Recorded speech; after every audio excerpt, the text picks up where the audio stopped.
자, 문제 4번 보도록 하겠습니다.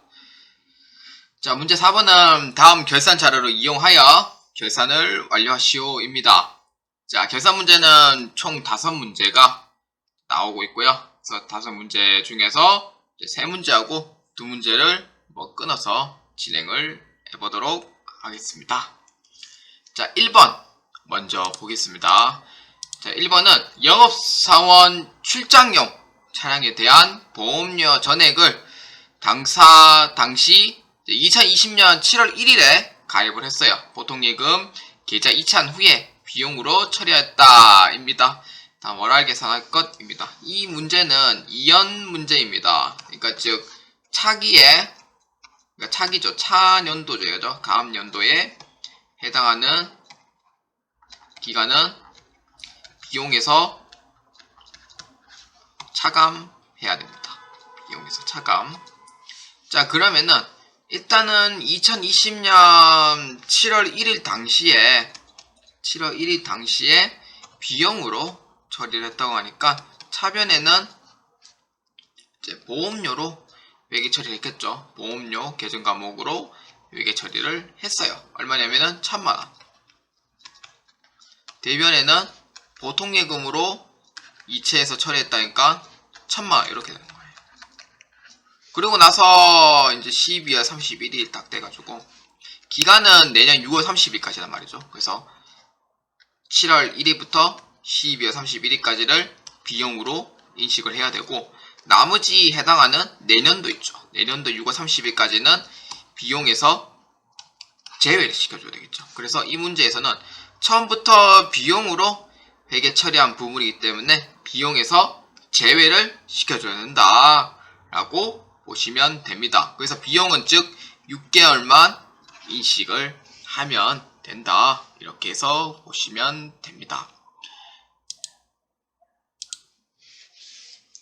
자, 그러면은 이제 6개월만 비용으로 인식을 하니까 그럼 기간 계산을 해야 되겠죠. 그러면은 1000만원에 이제 차기 연도에 해당하는 기간은 그러니까 당해 연도는 6개월이고 그 다음에 차년도는 몇 개월이냐면은 6개월에 해당이 돼요. 그래서 6개월만큼 비용으로 처리를 하고 그 나머지 해당하는 이 차년도 6개월짜리 있죠. 내년에 6개월이 되는 거. 이거는 비용에서 제외를 시켜줘야 되겠죠. 그래서 이 부분에 대해서 남은 6개월만큼 비용에서 제외를 시켜줘야 되니까 12분의 6으로 나누면은 500만원만큼 비용에서 그 회계 처리를 해주면 됩니다. 그래서 대변에는 보험료로 회계 처리하고요. 차변에는 상급 비용으로서 이제 회계 처리를 해주시면 된다라고 보시면 됩니다. 자, 그러면은 일반 전표 입력에서 12월 31일 일반 전표 입력에서 차변에 선급 비용으로 회계 처리를 해요. 선급 비용. 자, 거래처는 없기 때문에 적지 않고요. 나머지 6개월만큼의 비용을 제외해야 되니까 500만원만큼 회계 처리하고요.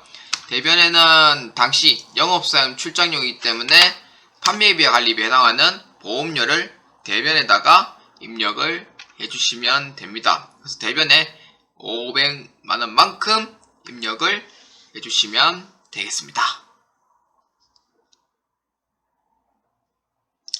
자, 그러면은 2번 한번 보도록 하겠습니다.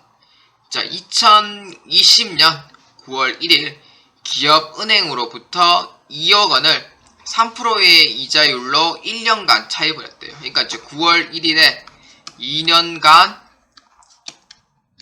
차입을 했죠. 그러면은 대변에 장기 차입금 2억 원에 차변에는 보통예금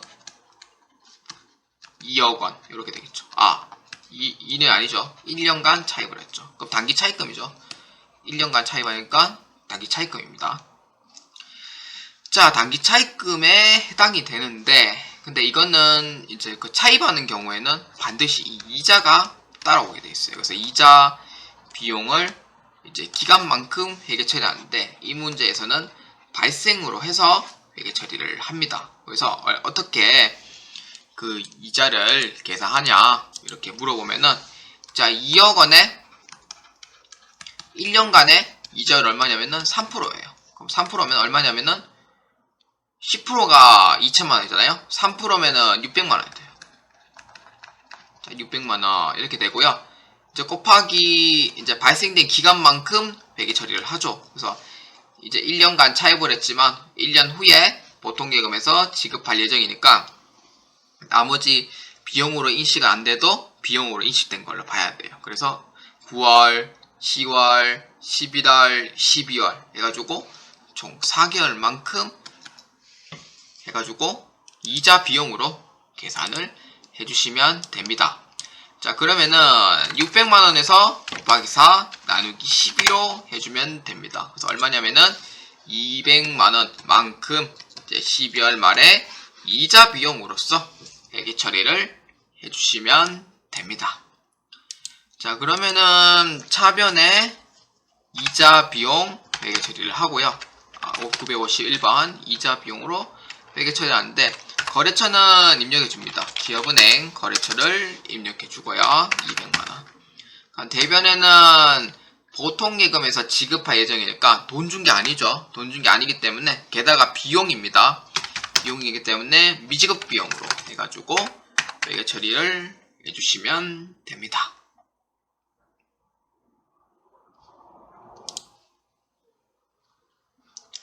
자 그럼 3번 보겠습니다. 3번은 그 자동 결산 입력사항으로서 결산자로 입력해서 보도록 하겠습니다. 자 3번 보겠습니다. 당사가 기말에 공장에서 보유하고 있는 재고자산은 다음과 같다. 추가 정보를 고려하여 결산에 반영하시오 입니다. 자 원재료 얼마, 제공품 얼마, 기말 제품 얼마 이렇게 되어 있죠. 근데 이 추가 정보가 상당히 중요해요. 이 추가 정보가 이 기말 재고에 포함을 하냐 포함을 하지 않느냐에 대해서 여부 판단이 반드시 필요합니다. 특히 세무 2급에서는 이러한 문제가 출제가 되고 있어요. 자 그러면은 자 한번 보도록 하겠습니다. 자 매입한 원재료 194만원은 운송 중. 조건은 뭐예요? 선적지 인도 조건이죠. 선적지 인도 조건은 매입자 기준으로 보는 거예요. 매입자 기준. 그러니까 194만원은 매입자 기준으로 봐야 되거든요. 그래서 재고자산에 포함하고 있습니다. 재고자산에 포함하고 있습니다. 그래서 그러니까 원재료는 현재 기말 재고가 154만원에서 선적지 인도 조건에 포함을 하고 있지 않았기 때문에 194만원만큼 더해줍니다. 얼마냐면은 344만원만큼 원재료 금액에서 포함을 해주는 거예요. 그래서 원재료 금액에서 344만원만큼 포함을 해주고요. 기말 제공품은 뭐 크게 문제가 없죠. 제공품은 630만원 그대로 입력해주면 되고요. 그 다음에 기말 제품이에요. 기말 제품인데 이거는 위탁 매매를 얘기를 하는데 위탁 매매는 재무회계 때 아시겠지만 위탁 매매는 이제 수탁자가 이제 판매한 후에 12월 30일 기준으로 남은 재고 있죠. 남은 재고는 위탁자가 그 재고 자산에 포함을 시키도록 되어 있습니다. 그래서 이 문제에 적선품 되어 있죠. 이건 위탁 매매입니다. 그래서 485만원은 수탁업자가 보유하고 있으니까 위탁자의 재고자산에 포함을 시켜줘야 됩니다. 그래서 제품은 650만원에서 485만원만큼 더해주면 돼요. 얼마냐면 1135만원이 됩니다. 그러면은 자 정리해보면 되겠죠. 원재료는 340만원 입력해주고요.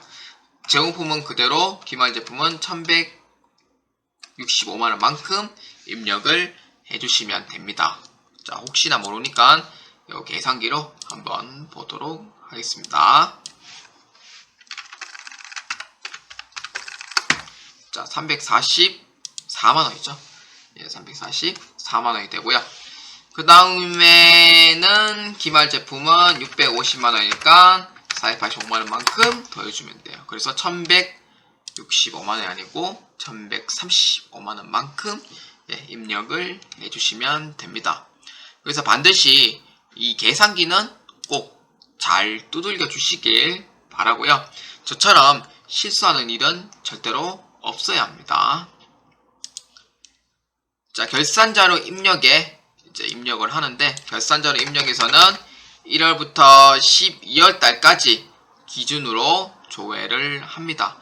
그래서 그러니까 자, 여기서 보시면은 원재료 재고액 밑으로 가면은 제공품 재고액, 제품 재고액이 있습니다. 이제 요 란에 입력을 하는데, 기말 원재료 재고액은 선적지 노조금까지 포함한 344만원만큼 입력을 해줍니다. 344만원만큼 입력해주고요. 기말 제공품은 630만원 입력해주고, 그 다음에 기말 제품은 1135만원만큼 입력을 해주시면 됩니다. 자, 그래서 이제 기말 원재료 재고액 344만원, 그 다음에 기말 제공품 630만원, 그 다음에 기말 제품 1135만원만큼 입력을 해주시면 됩니다.